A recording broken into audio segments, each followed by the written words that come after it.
on moderation. My newest secret to success in life: modest portions in generous proportions. Or, modest proportions in generous portions. Either way works. Pretty much the same thing. Just a good thing said, saying not much of anything said.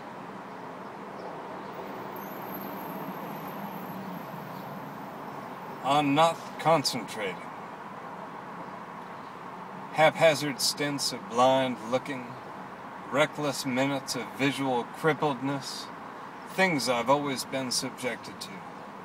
Moments when I feel like I should be caring about one thing or another, but can do nothing but fixate on oddities like giant cowboy hats. Physiological residue, I figure. In a word, natural. No doubt I became the spectacular specimen I am today precisely because of these wandering, untrained stares. So be it, said the sloth.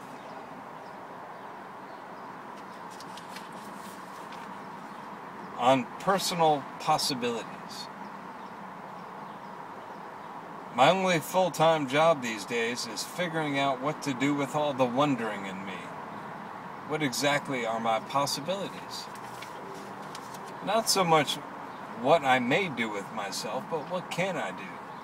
Not so much what's going to happen to me, but what can I do to make something happen? Can I only sit and watch and take notes? Or am I primed for something more active? Where do I put my fulcrum? What can I do to hold on to a sense of balance? Should I just keep thinking about it? Is that enough? Just to keep writing in my goddamn diary?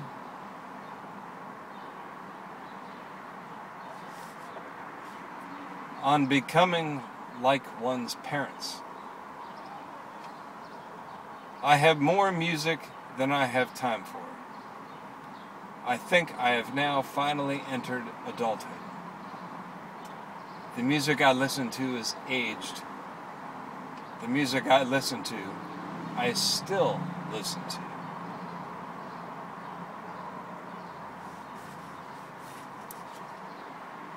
On apologizing for true ugliness. One person says to another, A to B, that it is a person's smile that determines whether that person is good looking. The discussion has been sparked by an article in the Denver Post stating that surveys show good-looking people achieve more success in the workplace. This argument has begun because character A wants to build a case for good-looking being an outward facial expression of friendliness, compassion, like the way of a wise, warm smile. Character B calls character A an apologist, arguing that you can't make an ugly person good-looking by saying that they have a nice personality. Character B might argue that if you don't have anything mean to say, you don't say anything at all. Character A responds to the charge apologist, first taking a moment to consider the charge, then leveling his eyes at character B and saying, "Yes, I think you might say that I'm something of an apologist, but hear me here. I am at fault for my positive attitude, because I probably spend too much time apologizing for people like you, Mr. B. Not many people need as much defending as you do." A gets B in the end, you see.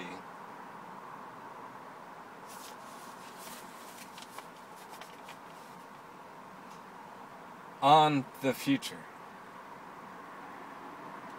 The future is not significant for the fact that we're going to be sending high-res video faxes to our grandmother's golf cart in West Palm.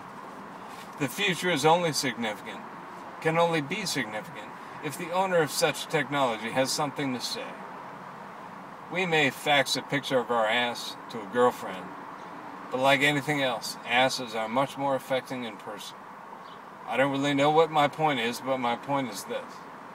The value is in the message, not in the machine that sends it. They say you shouldn't shoot the messenger that brings you bad news. But isn't it also true that you better not give the messenger more credit than he deserves when something smart comes along?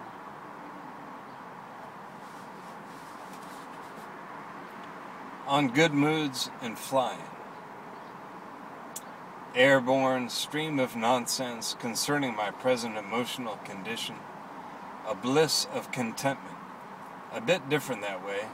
Different from the exaltation of knowing God or love on an island. My rapture is all about having love for what isn't with me now, as well as for my own life. It has the glory of a regional confederacy, painted red with my blood and electric silver with my racing thoughts of calm, peaceful things.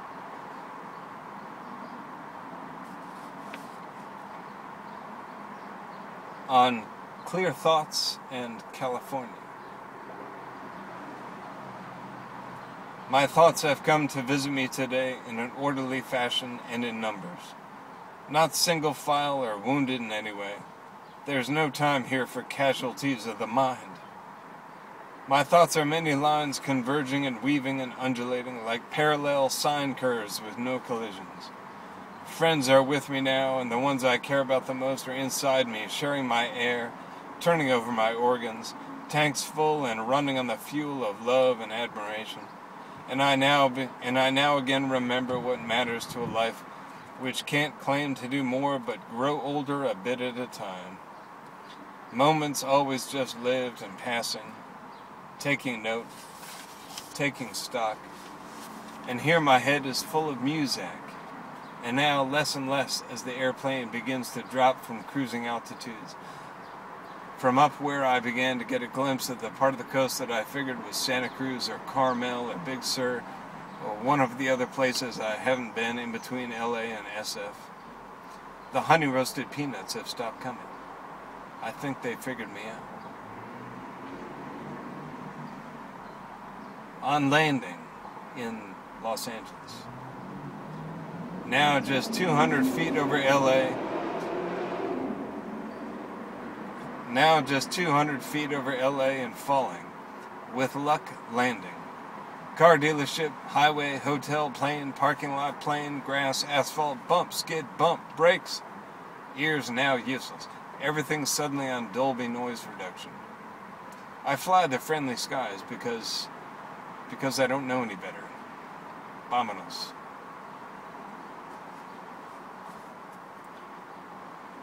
On negative spaces that really count. The negative space of conversations is a much more interesting subject to me than the negative space of paint on canvas, lines drawn erratically with words. The spaces in between more than mere light or darkness, contrasting color in the foreground. Words can be effective, of course, even poignant or amusing, but they're never quite enough. However, our conversational negative spaces would be meaningless without words, without context. You need to know where they would have gone to fully appreciate their absence. What were those words that your friend or lover knew even before you decided not to use them?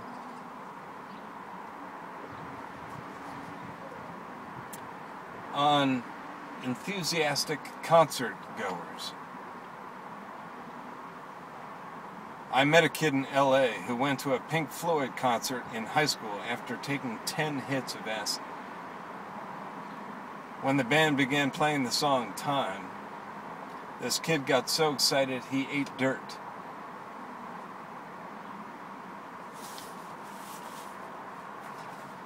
On staying positive. I should learn to take some of my own advice. And I should learn to better edit my starchy musings. Nevertheless, I'm all about feeling pretty good right now. So much so, I'm reveling in the peaceful blindness of thinking maybe, just maybe, the feeling will last.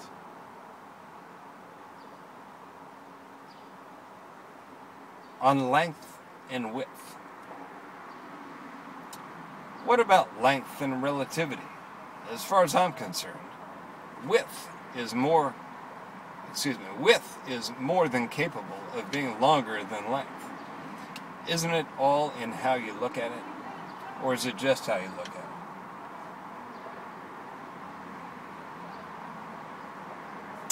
on uncertainty.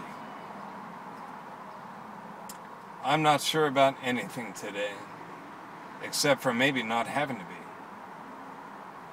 which isn't much of a resolution. I read that wrong, excuse me. On uncertainty. I'm not sure about anything today, except for maybe not having to be, which isn't much of a consolation. My delusions of normalcy hold only so much water.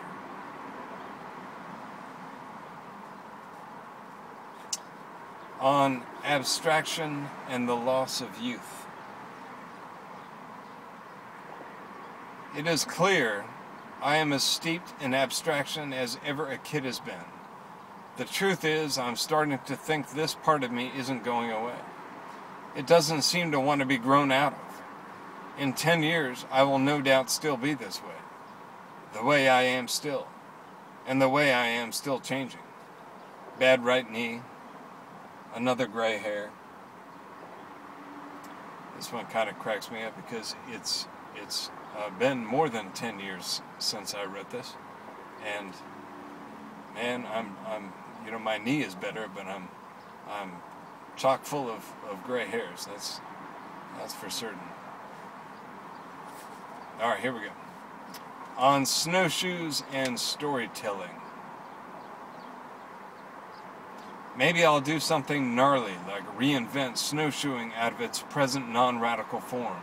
Freestyle snowshoeing, bump shoeing, aerial shoeing, speed shoeing. The possibilities are endless. They will all see me. I'll be prodding careful tracks across some endless snowfield, red-necked and grisly, trying to achieve a little permanence with the smoothness of my careful snowshoe steps. Relentless. As for sharing the stoke, though, there's definitely something in the self-indulgence that tempers the effect. Nobody really wants to hear our story as much as we want to tell it. In the realm of beyond verbal description, where some will argue that all life lies, in a realm where some things are left undescribed with far more spiritual investment than others, where passion is left to its own devices. In parentheses. In short, if you want to do a city slicker some good, don't throw adventure stories at him. Tell him to go take a hike.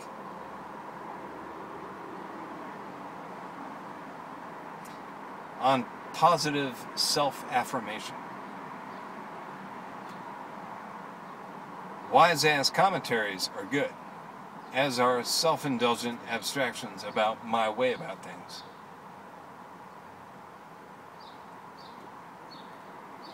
Okay, let's pause there.